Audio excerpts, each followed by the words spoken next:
This is a massive blow to the Kremlin's narrative, especially for Vladimir Putin, who stakes his political legitimacy on military success. The high casualty to equipment loss ratio that Russia is suffering is unsustainable.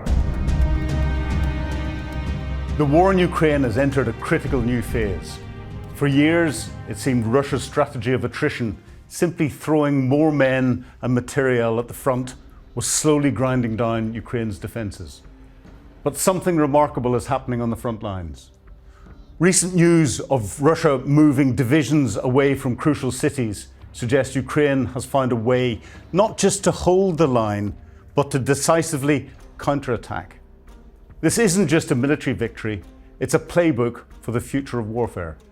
Today, on Battle Plans Exposed, we're looking at the asymmetric capabilities that define this David versus Goliath struggle. How is Ukraine, the smaller, less resourced nation, defending territory with far fewer losses? How are they managing to shift the momentum and, against all odds, grow stronger and continue to win? We'll expose the fatal flaws in Russian strategy that Vladimir Putin is desperate to hide. We'll analyse Ukraine's ingenious tactics and the next generation weapons that are about to come online, including the potential game changer, the legendary US Tomahawk missile. But first, let's begin with looking at some clips from the front line.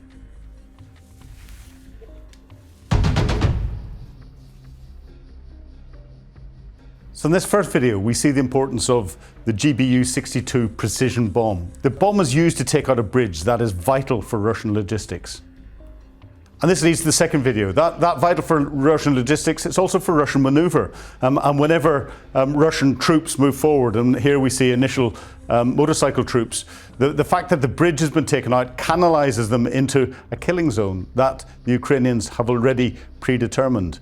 And not only does it allow the Ukrainians to stop the motorbike attack, but the subsequent armoured vehicles that come afterwards. And the Russians continue to throw more vehicles and troops at the area that has already been used so successfully by the Ukrainians to destroy the initial wave. And this additionally shows a flaw in the command structure at the lowest level of Russian troops. You know, if the first wave doesn't get through, you don't send a second wave to try and follow through. You look at another way of getting round the bridge. Russian tactical commanders are not trained and they're not empowered to be able to make those tactical decisions. So if they're told to go from A to B in a road, they'll go from A to B in a road. And if the first wave gets hit, the second wave will go in as well. If that gets hit, a third wave will still go from A to B until a senior commander comes in and says, stop, let's look at this from a different perspective. It doesn't happen. That's why the Russians are suffering so many tactical failures and so many casualties. So other tactics that are changing on the front line, and here's where we're seeing the Ukrainians using their helicopter, their aviation capability enormously. And this is one shooting down a Shahed 136 drone as it flies over Ukrainian airspace. The use of helicopters is significant in taking Russian drones out, and they're now starting to put the little tactical symbols on the side of the helicopter for the numbers that they've shot down. Some helicopters have shot so many down, they've run out of space on the side of their helicopter for the little drone symbols they're putting on. So the importance of drones is there. The Russians have invested a lot into anti-drone systems and counter-drone systems. This is tens of kilometers behind the front line. One of their more sophisticated counter-drone systems that is taken out by a Ukrainian quadcopter drone. And it shows how effective the quadcopter drone is and how ineffective the Russian counter-drone system is. But with a lot of Russian capability, we're seeing something that looks really good, but if you actually drill into the electronics inside, a lot of it just isn't up to what it is supposed to be doing. And a lot of it is through the corruption in the procurement system and the manufacturing system elsewhere. It just doesn't work. We've seen that from a tactical level when it comes to Russian bulletproof vests or tactical vests being handed out where they don't have the ballistic plates in them. They've got a piece of wood or some cardboard instead of the ballistic plates, right up to these sophisticated systems. Clearly not working. And what that results in is a massive expansion of the front line. You know, this is a Ukrainian drone taking out a Russian military vehicle 24 miles behind the front line. That's where the logistic troops would be expecting to be able to move relatively safely. Not in this battlefield. It has changed the dimensions of what we would have classically described as a tactical frontline. No longer is it in the range of direct fire or immediate supporting indirect fire weapons. It's over tens of kilometers. That is significant. So let's dive into the specifics on the Eastern Front and see what that tells us about the Russian military mindset. The battle for Pokrovsk was expected to be a bloody, drawn-out affair, a slow meat grinder like Bakhmut or Avdiivka. Ukraine is now taking back territory from Russia's advance in August this year. In previous episodes, we've showed how Russia made a breakthrough to the north of Pokrovsk. But the Ukrainian encirclement has choked off supplies and choked off the Russian troops. We saw the disastrous Russian attack towards Volodymrivka. That was in the first video that we saw around the bridge, being nullified by the bridge bottleneck. In the cauldron of Pokrovsk, in this region in particular, a Russian armoured vehicle assault was stopped completely, striking Marinorad and targeting Shakhov to the north. Ukrainian units from Azov and air assault forces responded to the attack. 9 infantry fighting vehicles, 4 armoured personnel carriers, 3 tanks, 3 motorbikes, and 78 troops were all destroyed. These devastating counteroffensives have got Putin back to the drawing board. After significant effort, Russia has decided to redeploy some of its divisions from the Pokrovsk region to be used elsewhere, and we're seeing some potentially moving out from this southern area of Pokrovsk. Russia has reportedly moved divisions to make a push towards Zaporizhzhia, and we're moving down quite a distance into the south. And we have to recognize that this whole front line is 1,000 kilometers, 650 miles. This is massive. The Russian army has deployed 4 motorized rifle brigades from near Pokrovsk towards an offensive on the Dnipro-Petrovsk region. This is a massive blow to the Kremlin's narrative, especially for Vladimir Putin, who stakes his political legitimacy on military success. Now, near the town of Orikihiv, the villages of Mali Sherbaki have been liberated, along with Stepovi. Now, Russia, in focusing here, is potentially trying to change the momentum from the way they have stalemated their attack on Pokrovsk. They've been tied in Pokrovsk for at least 18 months. And it has become a successful killing ground for the Ukrainians. They seem to be holding it very well at huge Russian costs. Whether they have the ability to shift or move will only become clear in the coming weeks and months. Russia's entire strategy has been built on the assumption that time is on its side, betting on a prolonged war of attrition. Putin's calculation was simple. Russia has a larger population and vastly more pre-war heavy equipment. Ukraine would eventually run out of men, morale, or Western support. However, the battlefield is proving this theory's fatally flawed. Russia assumed that Western support would have dried up by now, but it has gone the other way. US President Donald Trump has said Kyiv can win all of Ukraine back in its original form. Comments that will be galling to Vladimir Putin. The high casualty to equipment loss ratio that Russia is suffering, as we have seen, is unsustainable. Every failed advance, like the motorbike fiasco, screams of a command structure that prioritizes speed and political messaging over simple, effective military planning. The loss of equipment, especially tanks and armored vehicles, now exceeds Russia's pre-war active infantry. The US and NATO have appealed for years for Russia to de-escalate, but this is the kind of military defeat that truly hits home in the Kremlin. It shows the limitations of their manpower and their logistics. The front line hasn't changed much in the past 3 years in the east. The next few weeks, the next few months, as we come into winter, we'll see if there's any significant maneuver. Russia has tried its counteroffensive. They seem to have petered out. Whether Ukraine has got anything waiting and in the tank, we have to see. So how's Ukraine countering this vast yet clumsy Russian army?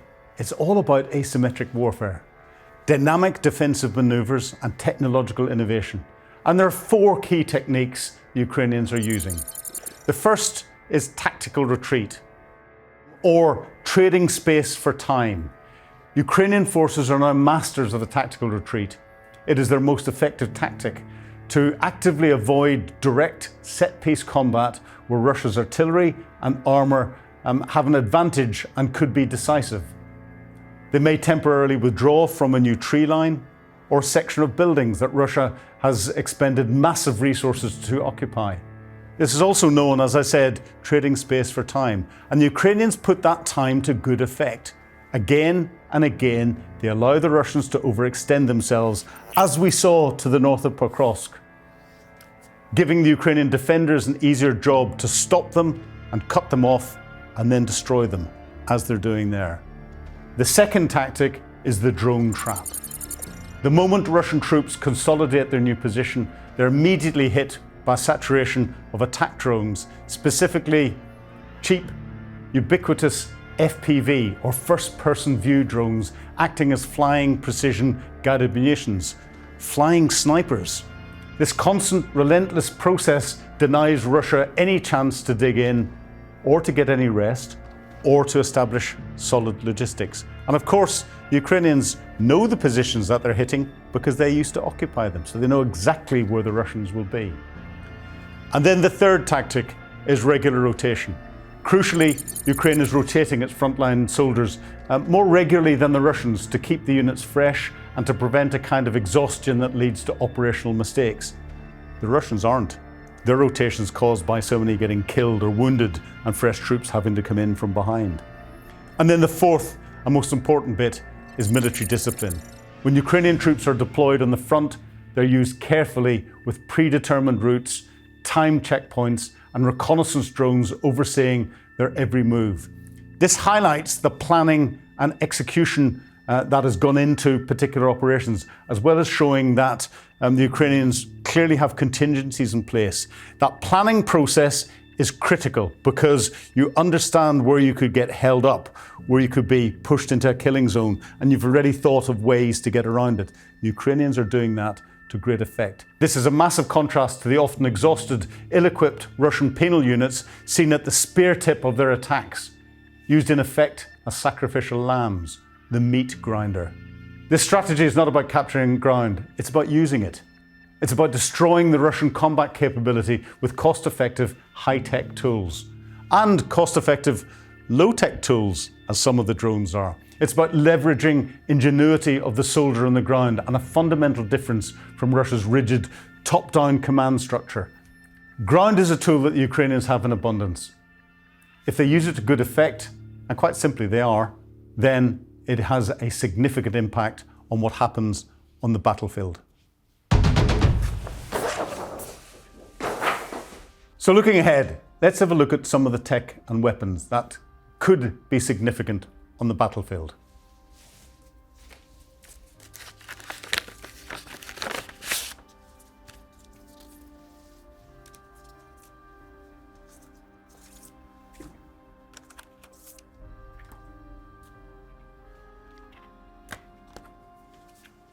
So first of all, we come to the cruise missiles. But we have the Ukrainians' Flamingo, a warhead of 1.1 tons, a range of 3,000 kilometers, but it's not very stealthy. And therefore, you need a number of them to get through Russian air defenses to have an effect on the target at the other end, to guarantee having that effect. And of course, the Ukrainians have also developed other capabilities from their long-range Neptune, which is an anti-ship missile, but they've turned it into a ground-to-ground, a land-based cruise missile with a range of over 1,000 kilometers. But the debate today is all about the Tomahawk. The Tomahawk missile is the biggest geopolitical and military wildcard on the table. This missile is typically launched from a maritime platform, but it's got ground launch capability. It's got a range of about 1,500 miles. It's got a warhead that is smaller than the Flamingo. But why is this a game changer? Well, deep strike capability. The Tomahawk allows Ukraine to target military logistics and command and control centers deep inside Russian territory, well beyond the range of systems like HIMARS. We're talking about hitting key supply depots, airfields, military industrial sites, and even Shahed drone factories in the Russian interior. This capability directly threatens the logistical spine of the Russian war machine. It could force the Kremlin to pull vital assets further back, slowing their supply lines and making their already poor logistics even worse. Russia has warned this would mark a new level of escalation, precisely because it undermines their secure rear areas. The key debate now is around US political conditions and the sheer logistics of integrating such an advanced weapon. But even the discussion about Tomahawk has a psychological effect on the war. It represents a willingness from the US to equip Ukraine and to inflict serious long-term damage on Russia's ability to wage war.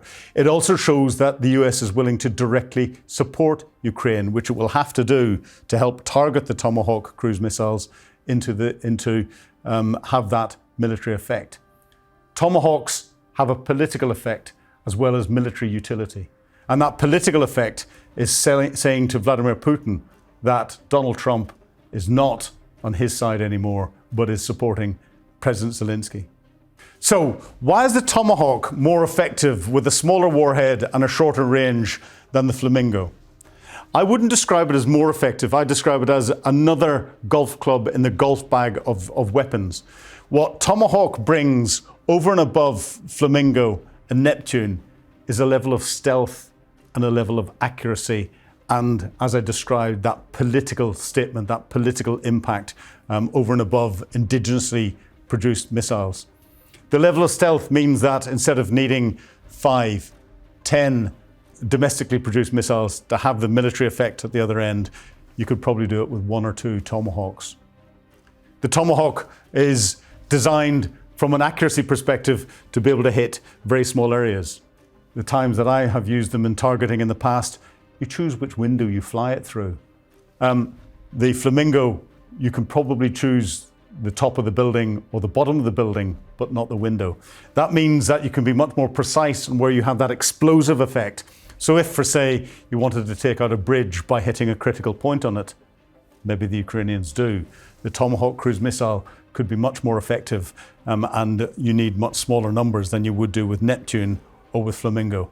And that is where it adds huge value.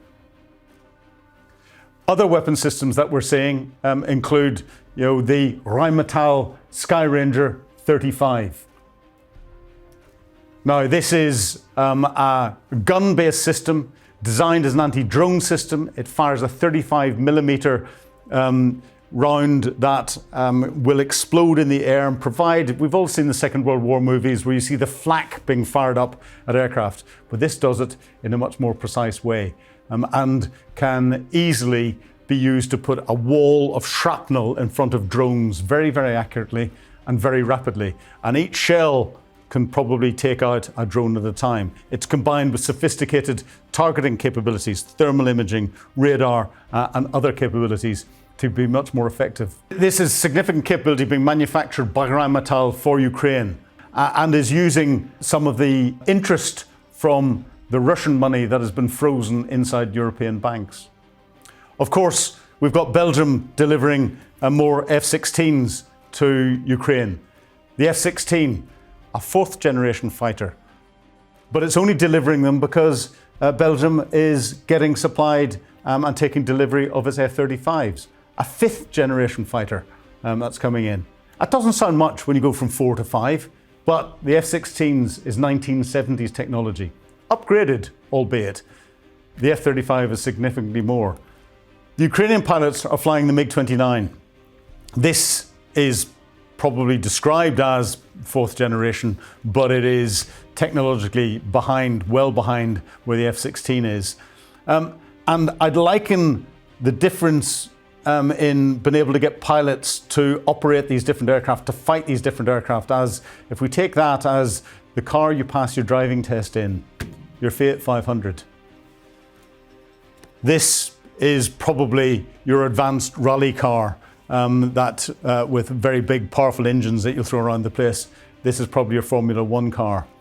You can't take someone who's been taught to drive in that, and even if they can drive it very well, and put them in a rally car and expect them to rally it in a competition, or in a Formula 1 car and expect them to win Formula 1. And there's a danger if you don't spend enough time training your pilots that they're going to kill themselves, and it takes years to be able to operate these in a way that you can fight them properly, not just fly them. And then, of course, we have AI coming in. The US Army has awarded Anduril a contract to develop night vision and mixed reality system that is part of a soldier-borne mission command program. And this is a US soldier wearing that system, the goggles with AI projected in the inside. EagleEye's head-up display enhances the operator's view by overlaying digital information onto the real world, delivering vital real-time insights.